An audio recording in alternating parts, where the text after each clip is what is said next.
অবস্থা ভাই, কেমন আছে? আমাদের পারফিউম ফ্যাক্টরিতে প্যাকেজিংয়ের লোক নিতেছি।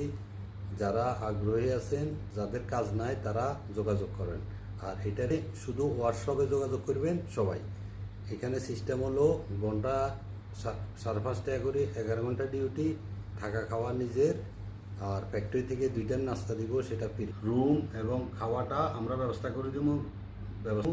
রুম ভাড়া আপনার 200 টাকা, আর খাওয়া যদি হোটেলে খান তাহলে 240 টাকা আসবে। আর এখানে সিস্টেম হলো, যদি 26 দিন ডিউটি করেন 1560 টাকা আইব, আর যদি 30 দিন ডিউটি করেন 1800 টাকা আইব। ঠিক আছে? আর এমনি সাপ্তাহিক দিন ছুটি আছে, সমস্যা না। আপনি ইচ্ছা করলে 30 দিনও করতে পারবেন এবং ইচ্ছা করলে 26 দিনও করতে পারবেন। প্রত্যেক মাসের 10 থেকে 15 তারিখে বেতন দিব ইনশাল্লাহ। আর যারা আগ্রহী আছেন তারা অতি সত্বর আমাদের সাথে যোগাযোগ করে নেবেন। ওকে, সালাম আলাইকুম ওয়া রাহমাতুল্লাহি ওয়া বারাকাতুহু।